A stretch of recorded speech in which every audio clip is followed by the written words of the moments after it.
Irmãos, a nossa meditação está nesse texto que nós lemos, em Gênesis capítulo 12. Eu quero ler novamente com os irmãos o verso 10.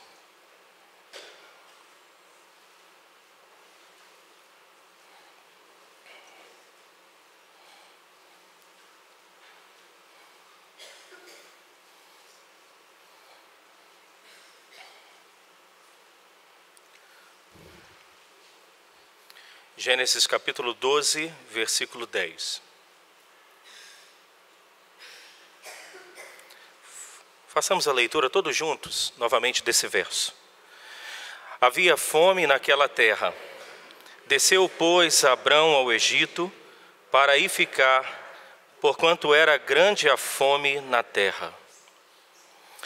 Acabamos de fazer a leitura deste capítulo 12, e neste capítulo 12 nós encontramos o chamado de Abrão, chamado este para sair da sua parentela e da sua terra e ir para um lugar que o Senhor ainda haveria de mostrar.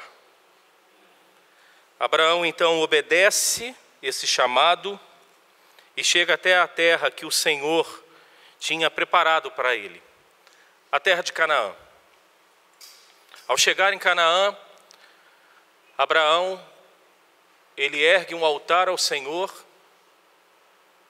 e ali, verso 7, diz que o Senhor apareceu a Abrão e lhe disse: darei à tua descendência esta terra. Então edificou Abrão um altar ao Senhor que lhe aparecera. Mais precisamente, Abrão, ele se posicionou juntamente com a sua família, a sua parentela, ou melhor, ali Ló e a sua esposa, e conforme o verso 3, talvez mais alguns familiares próximos ali. Se estabeleceu em Betel. Interessante observarmos alguns detalhes desse texto para a nossa breve meditação nesta manhã. Quando diz o verso 8 que Abrão esteve em Betel, Betel significa casa de Deus. E ali ele ergue um altar. O que é um altar? Quando pensamos em vários textos do Antigo Testamento, quando traz essa palavra altar. Altar era um lugar de sacrifício, mas altar também era um lugar de comunhão, de encontro do adorador com Deus. Não encontramos no Novo Testamento nenhuma palavra, a não ser quando o apóstolo Paulo chega lá em Éfeso e fala dos altares ali para aquelas pessoas, mas a relação de altar no Novo Testamento.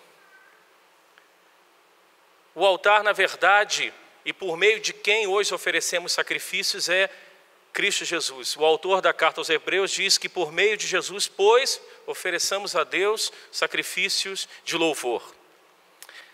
Mas eu queria pensar nestas duas palavras para que no decorrer desta narrativa aqui, pensarmos um pouquinho, irmãos, nesta manhã.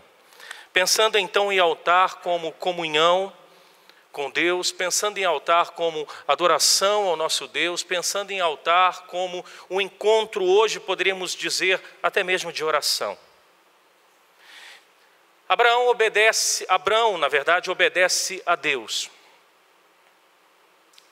E ao obedecer a Deus, sair da sua parentela e da sua terra, e ir para uma terra que o Senhor ainda mostraria, poderíamos pensar que por causa dessa obediência ao Senhor, ao chegar em Betel, ele deveria ser esperado com louvores, com palmas, talvez com aquela comunidade aplaudindo aquele homem. Porque, irmãos, como se diz, cá entre nós, quem nos dias de hoje faria isso? Sair para um lugar e, na verdade, nem saber que lugar é este, em obediência a Deus. Dificilmente faríamos isso. Dificilmente, às vezes, obedecemos quando temos um lugar certo para ir, quanto mais um lugar incerto. Colocar poucas coisas nas costas e... para onde você está indo? Eu não sei. Eu estou indo para o lugar que Deus ainda vai me mostrar. Poderíamos esperar talvez que este homem recebesse do rei ali daquela cidade, daquele lugar, a sua coroa pela obediência, mas pelo contrário. Nós observamos que Abraão, após obedecer ao chamado do Senhor e chegar na terra que o Senhor tinha reservado para ele, mais precisamente para os seus familiares, ele encontra ali fome. Ele encontra em Betel fome, necessidade. Alguém já disse que não dá para confiar numa fé que não se pode provar. Deus, na verdade, aqui estava provando novamente Abrão, chamado pai da fé para a gente nos nossos dias. Betel tem fome, a casa de Deus tem necessidade. O que este homem faz? O verso 10 que eu pedi para que lêssemos novamente diz que ele desce para o Egito para aí ficar quando era grande a fome na terra. Há uma matéria que nós chamamos, dentro da teologia, de tipologia. A tipologia, dentro desse texto, diz que Abrão desceu ao Egito. O que significa o Egito para os nossos dias, dentro da tipologia bíblica? Egito significa um símbolo do mundo e da sua escravidão. Descer ao Egito significa duvidar das promessas de Deus e correr para o mundo em busca de ajuda. E foi isso que Abrão fez. Ele desce ao mundo para ali suprir uma necessidade básica, a alimentação. Só que ao entrar no Egito, algumas coisas acontecem com este homem, com este patriarca, que eu queria olhar com vocês e depois fazer uma aplicação para a gente. Ao descer ao Egito, Abraão se depara com algumas situações que comprometem a sua vida e a sua própria fé com Deus. A narrativa que lemos, os irmãos todos leram no início da liturgia, diz o seguinte, o verso 11: quando se aproximava do Egito, quase ao entrar, disse a Sarai, sua mulher: ora, bem sei que és mulher de formosa aparência. Os egípcios, quando te virem, vão dizer: é a mulher dele, e me matarão, deixando-te com vida. Ao descer ao Egito, Abraão faz a primeira, podemos dizer assim, negociação com Sara, ou com Sarai. Abraão, na verdade, ele deixa de confiar em Deus e começa então a tramar com a sua esposa algo que está muito claro aqui na narrativa. Ele abre mão, podemos dizer, da sua esposa, ele trama para que a vida dele não estivesse comprometida. Aqui eu trago a primeira aplicação para a gente. Quando paramos de confiar na palavra de Deus, nós começamos a nos apoiar na sabedoria humana.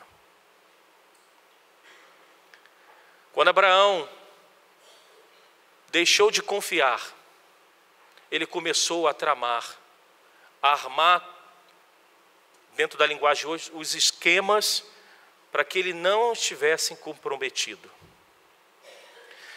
Quando nós, irmãos, abrimos mão de Betel, da casa de Deus, do altar, que para a gente hoje é a comunhão, e descemos ao mundo, podemos viver uma vida de tramas.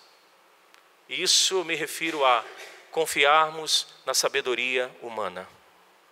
Olha o texto da primeira carta aos Coríntios, capítulo 3, do verso 18 até o 20, o que o apóstolo Paulo diz para estes irmãos ali na cidade de Corinto.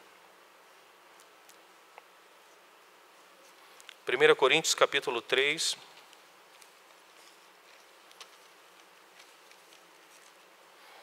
Versos 18, 19 e 20. Façamos a leitura. Ninguém se engane a si mesmo. Se alguém dentre vós se tem por sábio neste século, faça-se estulto para se tornar sábio. Porque a sabedoria deste mundo é loucura diante de Deus. Porquanto está escrito, ele apanha os sábios na própria estultice deles. E outra vez, o Senhor conhece os pensamentos dos sábios, que são pensamentos vãos. A sabedoria do mundo é loucura para Deus. O primeiro passo de Abraão ao descer ao Egito foi tramas em busca de sabedoria humana. Mas existem outros passos quando Abraão desce para o Egito. E existem outros passos quando nós abandonamos a presença de Deus, a comunhão com Deus, a casa de Deus, para vivermos o sistema do mundo. O segundo passo de Abraão foi, ele deixou de confiar em Deus e começou a temer, a ter medo. Os próprios versos que nós acabamos de ler, 11, 12, novamente da narrativa, o 12 principalmente, olha o que Abraão diz. Os egípcios, quando te virem, vão dizer, é a mulher dele, e me matarão, deixando-te com vida. Lembre-se que no início da narrativa, o próprio Deus diz, eu farei de ti uma grande nação. Agora, Abraão para de confiar e passa a temer, dizendo, os egípcios vão, poderíamos colocar reticências, me matar. Deus tinha uma palavra para ele, uma promessa para ele, que através dele ele seria uma grande nação, um grande povo, escolhido por Deus. Ele passa agora a temer os egípcios, dizendo, eles vão me matar. Assim também, irmãos, acontece conosco. Quando descemos ao Egito, quando abandonamos a comunhão com Deus, passamos a temer os homens, aquilo que eles podem fazer contra nós, aquilo que eles podem fazer com a igreja, aquilo que eles podem fazer com a nossa reputação diante deles e da sociedade. Esta semana no WhatsApp do grupo da igreja, quem ainda não faz parte desse grupo e tiver o WhatsApp, pode procurar o diácono Adilson, que ele colocará o número do seu telefone. Foi repassado um pedido de oração, eu creio que isso já está, pelo menos na internet, já há um bom tempo, de irmãos que estão no Oriente Médio, morrendo, mas não, em hipótese alguma, estão negando a sua fé. Irmãos que estão firmes, igrejas que estão sendo queimadas, mas eles estão firmes, confiantes em Deus. E muitas vezes, irmãos, nós vivemos uma fé, uma caminhada com Deus, cheio de temores do homem, do que pode fazer o homem. Jesus disse que nós não precisamos temer o homem, que pode fazer mal contra o nosso corpo. Nós devemos temer a Deus, que pode fazer perecer tanto o nosso corpo como a nossa alma também. Abraão, ao descer ao Egito, ao descer para o sistema do mundo, ele passa a temer, ao invés de confiar em Deus. Talvez estamos vivendo dessa forma, cheios de temores. Um exemplo, o cenário nosso do Brasil não está um cenário favorável. Várias notícias, não só notícias, na prática estamos vivendo aumentos atrás de aumentos. A recessão é uma das palavras mais, talvez, pronunciadas hoje, tanto de água como de energia e de outras coisas mais. Esta semana eu fui no mercado e eu assim, me assustei. Eu fui comprar uma carne que não é uma picanha da vida, mas com preço de picanha. Carne que há 1 ano e meio atrás estava aí no valor de R$18, quando eu olhei o preço na bandeja, R$32. Um cenário tenebroso. Mas hoje, na pergunta do Catecismo de Heidelberg, nós, de uma forma muito sucinta, falamos um pouquinho da providência de Deus. Ele é o Deus que cuida da gente. Ele é o Deus provedor das nossas vidas. Devemos confiar nisso, irmãos. Mas existem ainda outros 2 passos que Abraão deu ainda no Egito. Ele deixou de se preocupar com os outros e passou a preocupar-se consigo mesmo. Olha o que diz o verso 13. Disse, pois, que és minha irmã, para que me considerem por amor de ti e por tua causa me conservem a vida. Ele deixa de se preocupar com a sua esposa e passa a se preocupar consigo mesmo. Me fez lembrar do profeta Jonas. Mas depois eu falo um pouquinho de Jonas. Deixa aqui um pouquinho. Como marido, ele deveria ter primeiro pensado na sua esposa. Mas na verdade, ele começa a pensar em si mesmo. Se fôssemos pensar, talvez dentro dessa ótica e dentro dessa lógica, Abrão não deveria nem ter levado Sarai para o Egito. Ele deveria ter buscado suprimento e retornado a Betel. Mas ele leva a sua esposa, trama tudo aquilo, deixa de confiar em Deus, passa a temer os homens e agora deixa de pensar no próximo e pensa somente em si mesmo. Irmãos, é literalmente isso que acontece conosco. Quando passamos a viver o sistema do Egito, deste mundo este que o apóstolo João, na sua primeira carta, no capítulo 5, verso 19, diz que jaz no maligno. O que esse mundo vive? É pensando cada um por si mesmo. Na minha cidade de origem, meu pai sempre tinha um ditado que os irmãos aqui, eu acho que alguns não conhecem. Farinha pouco, o meu pirão primeiro. Ou seja, primeiro eu. Se sobrar, você também vai comer, mas se sobrar. Não é esse o sistema do mundo? Não é esse sistema quando estamos, às vezes, num ponto de ônibus para entrar no ônibus e chega lá talvez um mais novo com mais vigor e sobe porque eu quero encontrar assento no ônibus? Não é esse o sistema, às vezes, nas filas que nós enfrentamos? Não é esse o sistema do estacionamento, às vezes, de um shopping ou do supermercado, quando está lá marcado para deficientes, e a gente para porque não tem vaga, só tem vaga lá, então vou parar aqui? Não é esse o sistema do mundo?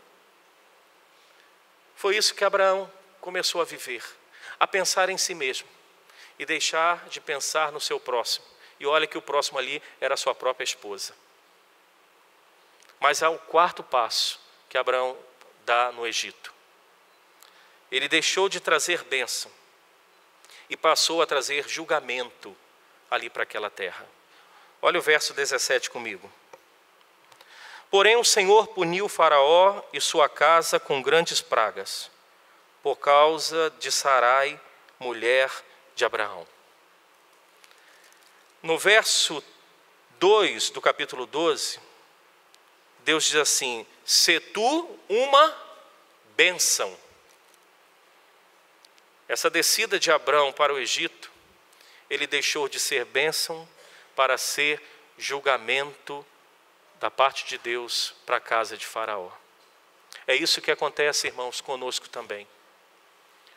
Quando vivemos o sistema do mundo, quando deixamos Betel, a casa de Deus, quando deixamos o altar, que para nós hoje é a vida com Deus, o altar é a presença de Deus, a comunhão com Ele, através dos meios de graças, deixamos de ser bênção, irmãos, na vida de pessoas.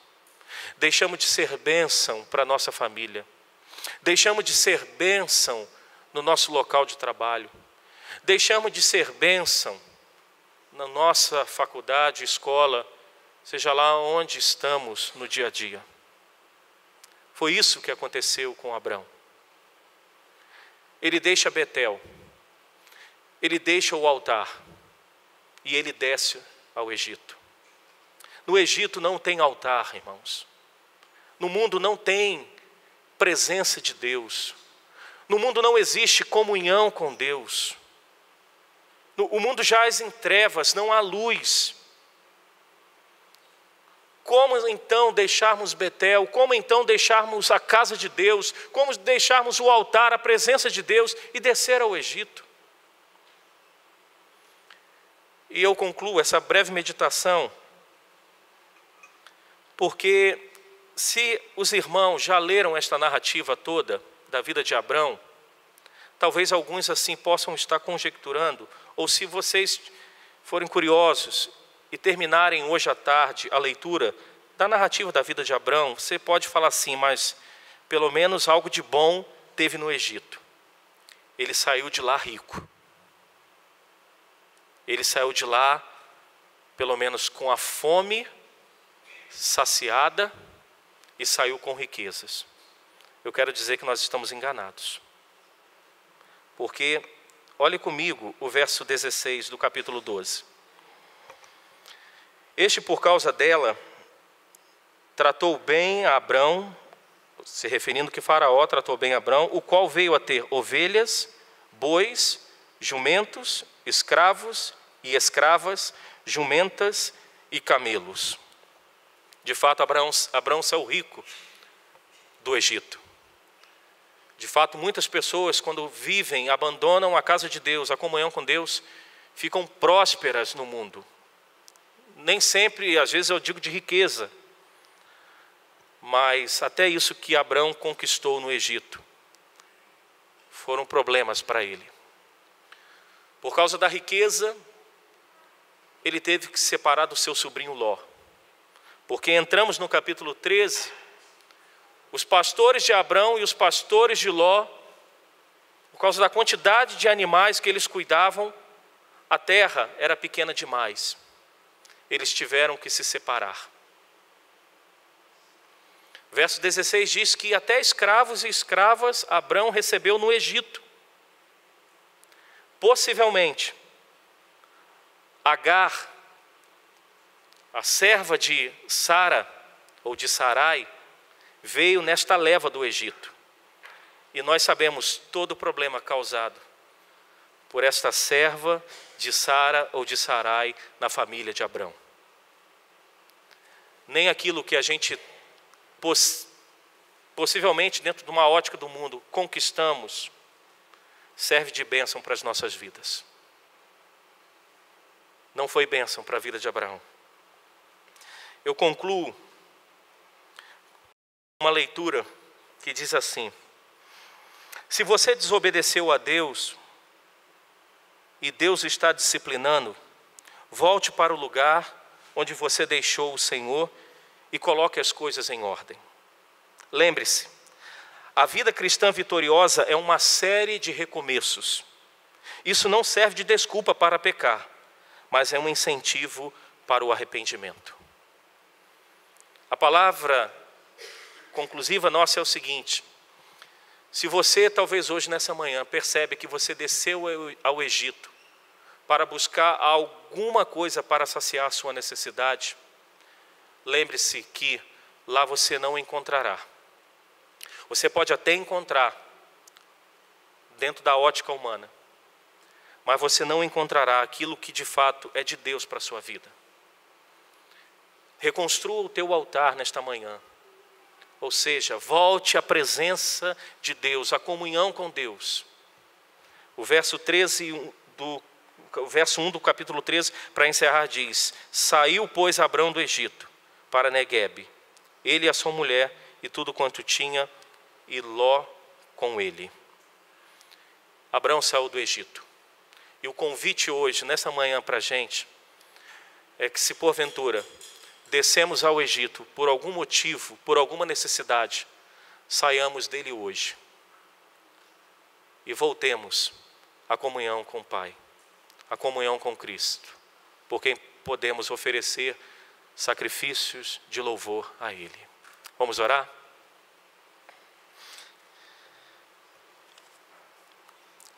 Senhor, nós te agradecemos por esta narrativa bíblica. E te agradecemos porque a tua palavra, ela não faz questão nenhuma de esconder erros daqueles que são heróis da fé. E principalmente hoje, nesta manhã, observamos a vida deste pai da fé, que mesmo sendo considerado a referência de fé, em determinado momento da caminhada com o Senhor, falhou. Tramou, temeu, pensou em si mesmo e deixou de ser bênção. Mas este e outros exemplos foram deixados certamente para que a gente não tome o mesmo caminho, o mesmo rumo destes irmãos que são referências na fé. Senhor, se nesta manhã existem em nosso meio, em Betel, na casa do Senhor, algum irmão ou alguns irmãos que deixaram a comunhão com o Senhor e estão rumo ao sistema deste mundo este jaz no maligno, Senhor, que eles não deem nenhum passo a mais, mas que retrocedam e que voltem e aguardem a provisão do Senhor, o tempo do Senhor.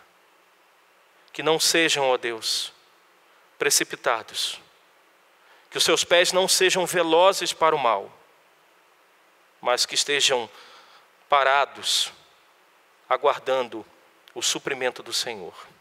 Nós te louvamos pela vida de cada um dos nossos irmãos que estão aqui nesta manhã, pela sua igreja que se reúne aqui. Nós te louvamos pela tua palavra, nós te louvamos pela comunhão. Muito obrigado, no nome de Jesus. Amém.